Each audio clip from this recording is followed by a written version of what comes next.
And the Indiana Fever have pulled off the upset, the 6th seed, beating Vegas 89-73 to take game 1. Everyone said the Indiana Fever had no chance. ESPN laughed them off, oddsmakers barely listed them, and even the Las Vegas Aces, 2-time champions, expected a sweep. And yet, on the very night A'ja Wilson was crowned MVP in front of her home crowd, Indiana flipped the script. The so-called hospital squad walked into Vegas and walked out with a shocking Game 1 victory. But this wasn't just another upset. It was a statement. The question is, how did a team missing 6 of its key players pull off one of the biggest playoff shocks in years?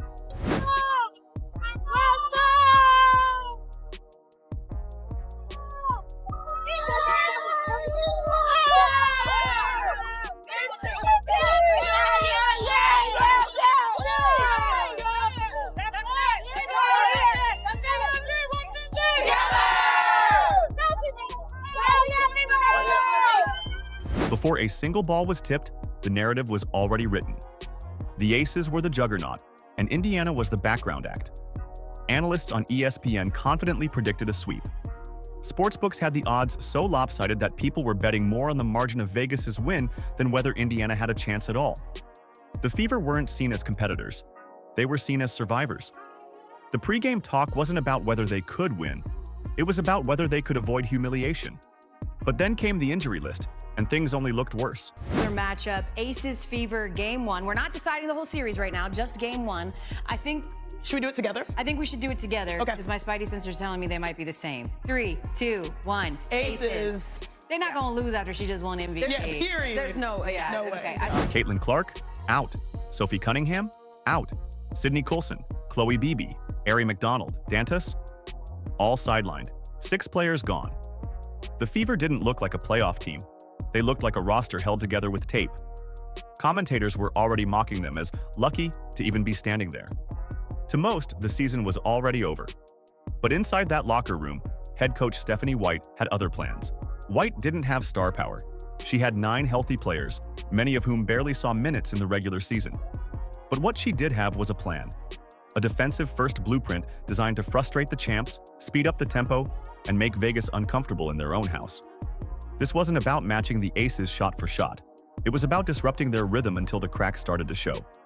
And when the lights were brightest, with Wilson being celebrated as MVP, that blueprint turned into Indiana's weapon. Indiana Fever had no business winning a playoff series this year, had no business advancing to the semifinals for the first time in a decade, and yet here they are, eliminating the Atlanta Dream in Atlanta without Caitlin Clark, without Sophie Cunningham, without Sid Coulson, without Ari McDonald, without Chloe Beebe. The hospital squad is on the bench, and yet the Indiana Fever are into the semifinals of the... Vegas had choreographed the night perfectly. Banners were hung high, fans were ready to celebrate, and the spotlight was firmly on Wilson's MVP coronation. Indiana was invisible, treated like props in someone else's story. But sports have a funny way of flipping the script. What was supposed to be Wilson's night of dominance turned into something entirely different. By the final buzzer, it wasn't her trophy the world was talking about. It was the Indiana Fever stealing the show. And leading the charge was one player who refused to be ignored.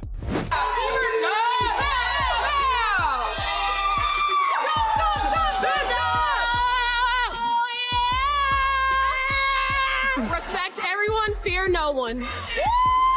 Sounds in the chat.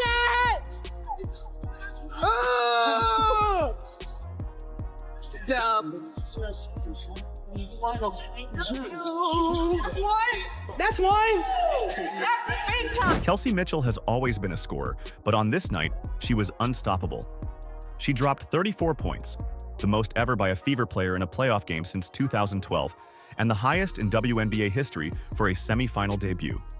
Mid-range pull-ups, deep threes, relentless drives, she hit everything. By the time it was over, the record books had a new name carved into them. Mitchell didn't just play great, she owned the night that was supposed to belong to Wilson. And even from the bench, Caitlin Clark had something to say about it. Tell your younger self. Yeah. How would you explain to her to make sure that you give yourself grace and give you the flowers that you so willingly deserve?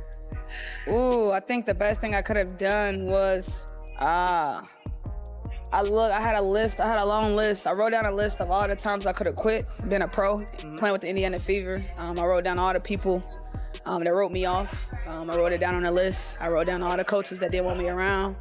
I wrote down all the media outlets that didn't want to talk to me. I think that within itself is like, you gotta tell your younger self not to give up on you. Because there's been a lot of times I could have given up when I know a lot of people that talk to me now weren't talking to me, and I know what it was like when they wasn't. So that part is big for me. In the middle of the chaos, Caitlin Clark pulled out her phone and posted just 2 words on social media. Kelsey, unreal. That was it. Short, powerful, and viral. It wasn't a long speech. It wasn't about herself. It was respect. Respect for a veteran who had carried the team when it mattered most. It showed the chemistry inside the locker room, a star rookie lifting up her teammate when the world was watching. And as the tweets exploded online, Indiana's defense was exploding on the court. Tasked with guarding A'ja Wilson, Aaliyah Boston had the toughest job in the building.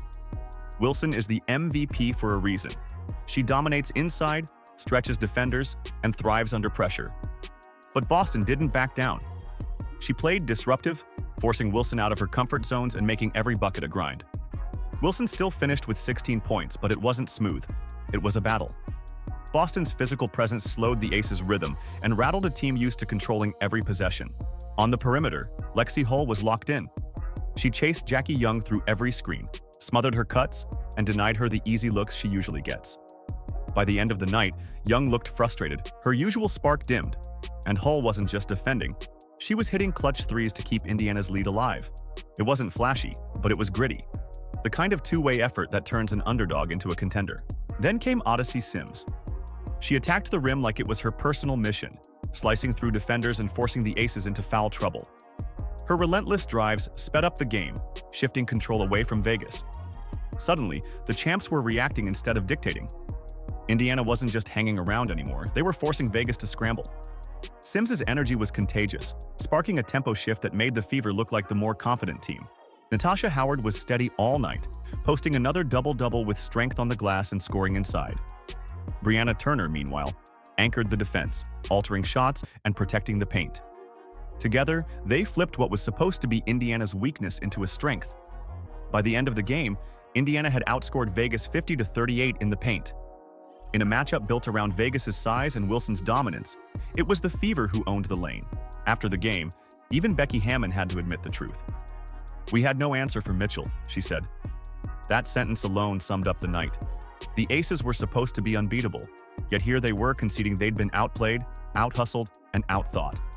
For Indiana, that admission was as powerful as the win itself, but the Fever knew one victory doesn't win a series. The real test was coming next. Game 1 was historic, but in a best-of-5 series, nothing is guaranteed. The Aces are champions for a reason. They know how to respond. Wilson will come back hunting for redemption, Jackie Young will adjust, and Hammon will bring a new game plan. The question is, can Indiana handle being the team in control? Winning as an underdog is one thing, but winning again when the opponent throws everything at you is another. If Mitchell, Boston, and Hull can rise again, the Fever won't just be pulling off an upset. They'll be building a path to the finals. This wasn't just a game. It was a reminder that belief can shake up the biggest stage. One fearless night turned the Indiana Fever from written-off underdogs into headline makers. The Aces still have the pedigree, but Indiana now has the blueprint. The world asked if they belonged, and the Fever answered loud and clear. This wasn't luck. This was a statement.